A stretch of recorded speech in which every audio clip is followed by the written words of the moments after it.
Hi everybody, I'm Bree the Plant Lady, and today I am enjoying the most beautiful day in January. This is totally the weather that is why everyone from the Northeast is moving here to the Triangle.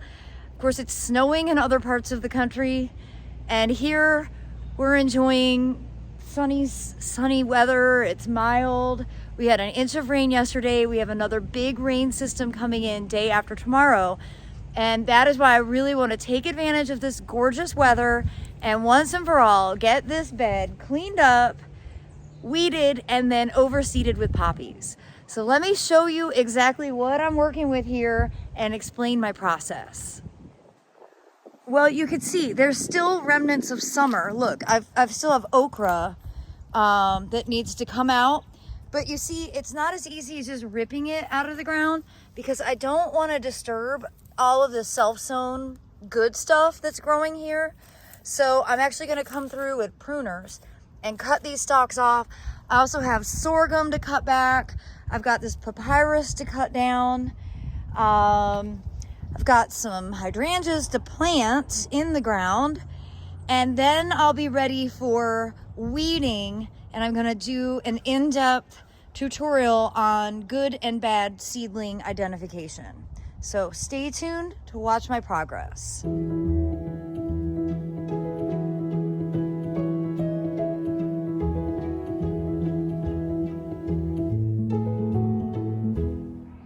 All right, there is a lot going on here. So first of all, these hydrangeas that I grew for 2 years in pots, which I believe are Pop Star from First Editions, are huge, and they are rooted through the entire pot, and getting them out of this pot is proving to be a near impossibility. So I have to wait until David and Aiden get back from hiking. So I need help. All right, so now let's get into seedling ID. All right, so let's get into some seedling ID. We'll start with the good. This is nigella. You see, it's a ferny looking leaf. It's a long petiole. It's a taproot of a plant. And these are all self-sown. So that is a very desirable plant to have for your spring cottage garden. All right, another very desirable plant for the cottage garden is Larkspur. And you can see the Larkspur leaf has like 3 distinct segments of foliage on the petiole. So it looks different compared to nigella. See, that's like rounder.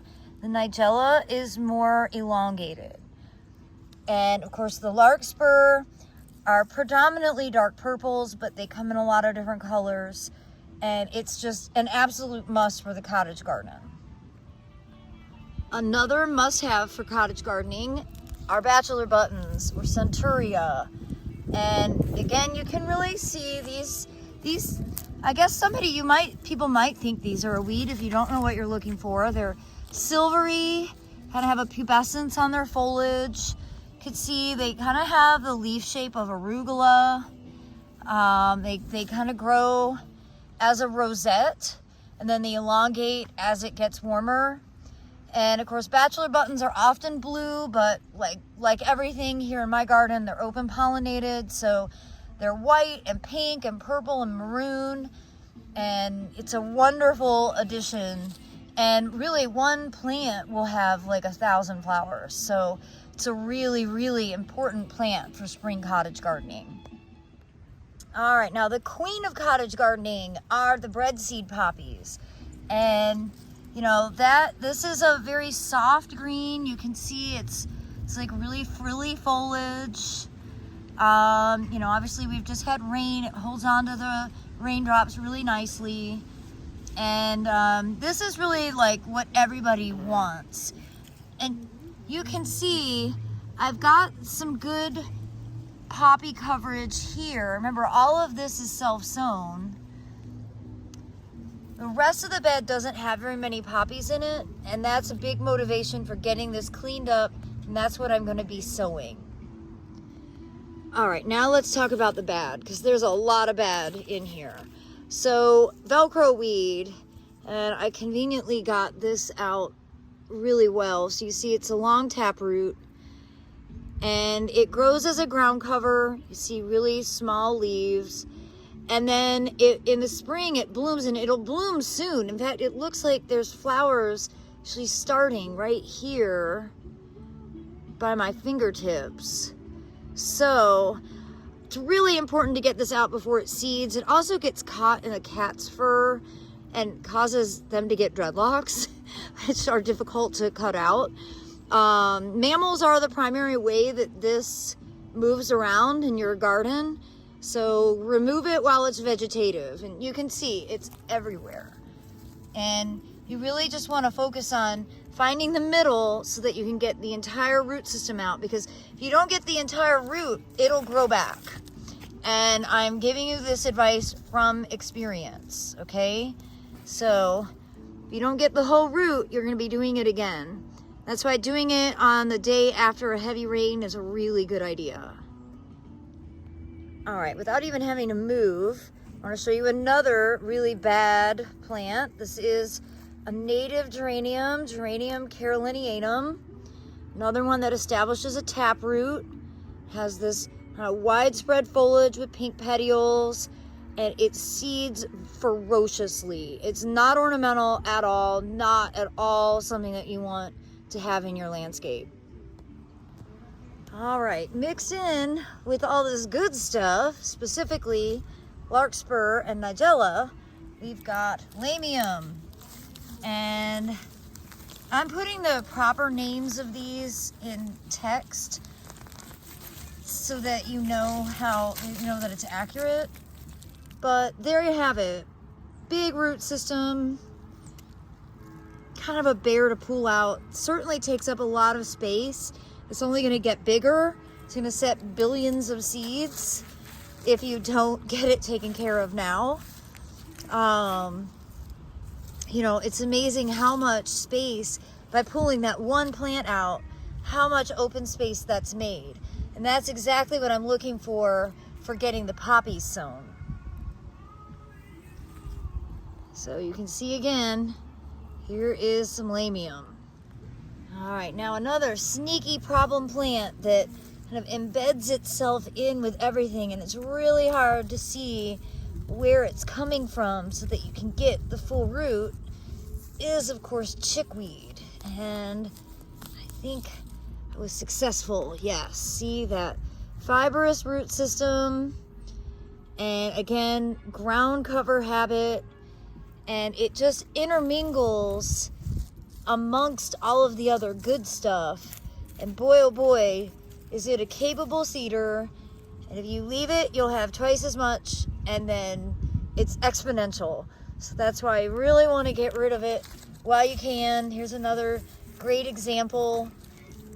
It's always bigger than you think it is, and it's a pretty substantial root system. Now with that, I accidentally pulled up a nigella.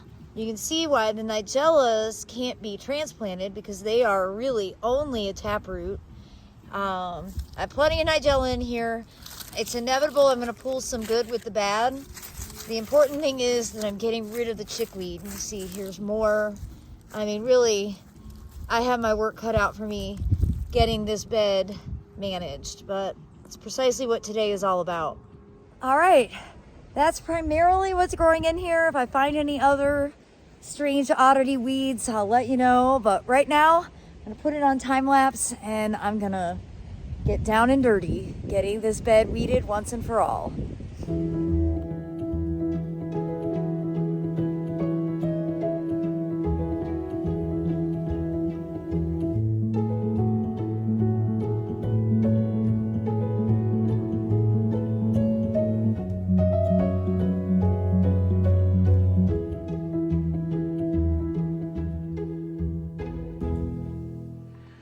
All right, so my hero David got home. He got that hydrangea out of the pot, and I was like, ooh, it's a really big hole to dig. I don't really want to do that. But then I got totally distracted weeding over here by the compost pile. And I was looking at this hydrangea that was right there, that is now in my wheelbarrow. And I was like, you know, I hate this hydrangea. It never flowers. It's really unreliable. It's an old-fashioned variety. It suckers all over the place. This is one called Niagara. So I got a wild hair to dig it out, which was more work than digging the hole for the original hydrangea. And then while I was over here, I was like, well, these crinums don't bloom all that well, so I should move them here where they'll get more sun. Well, digging the crinums was like a whole big deal. So, you know, they're huge bulbs. But so now I finally have a spot for the new hydrangea, which I think all these new ones are relatively dwarf. They remontancy, they bloom on old and new wood, so they're more reliable. And I know these were beautiful because they did bloom at least twice, maybe 3 times last year in the containers. So I think putting it over here will be a better decision. And that way I don't have so much space in this bed devoted just to hydrangeas, because that was really never my goal for the bed, but I've acquired so many that it's just kind of happened by default. So I'm gonna get this finally planted, and then I'm going to get the seeds sown, because my gracious, this project has spiraled out of control, as I suspected it would, which is probably why I put it off for so long. All right, so next step will be poppy sowing. All right, so I've got that hydrangea in, and I wanted to go ahead and show you the crinum bulbs. So they are really big. There's a lot of offsets, so I'm actually gonna divide these. I'm gonna keep one here by the compost pile. I'm gonna put the rest in more sun. They really bloom better in full sun. And I should go ahead and acknowledge the absolutely exquisite soil that my kitchen food scraps compost pile makes. The problem with it is it doesn't actually get hot, and I don't have any, there's no screening, and the weed seeds are terrible. So it's not really the greatest resource, and of course I would never be able to make enough for what I actually use in the garden. But this little spot right here is really rich and fantastic because of it. And I'm certainly using this soil to mound around the hydrangea, and you know, I'm just gonna go ahead and get this all raked out and cleaned up. Whew, you guys. This project was way bigger than I anticipated, but it's finally done, and it is time to sow the poppy seeds. I also have these onion sets. These are purple onions. I'm gonna go ahead and put these in along the edge because I have a lot of deer issues, and these will really help. They also help with voles. I haven't noticed as much vole damage right now, but I'm sure that's just because of the season. So I think adding onions all the way across the front of this border will be really helpful. It'll also be really easy, and it'll be really easy for me to harvest. But I'm gonna start the project with getting poppies sown. And of course, these are the Papaver somniferum giganteum that Mark from England sent to me. I'm so excited. There's basically, I'm just gonna cast handfuls in, and I know the seeds will find their way into the open spaces. And with the forecast, and we have good rain, and the ground is saturated but cold, I bet it'll be at least 3 weeks before I see any germination. And so that's a really important thing to consider. When you're sowing seeds in January, it takes longer for them to grow because the temperature of the soil is much cooler than it was in November and December, when I was having like almost like under a week for the seeds to germinate. Now, in saying that, I have gotten pictures from both the J.C. Ralston and the Cape Fear Botanic Garden, and both cottage garden installations have germinated, and I'm actually going to visit both of them this week. So you'll be sure to stay tuned for update videos on those projects that we have in Raleigh and in Fayetteville. I am over the moon excited to have these cottage gardens in public gardens, so other people who may not have a lot of understanding about horticulture can get inspired and understand how easy it is to do. All right, so my process, like always, take a handful, employ the bowling method. And of course, Reginald is here to be my assistant.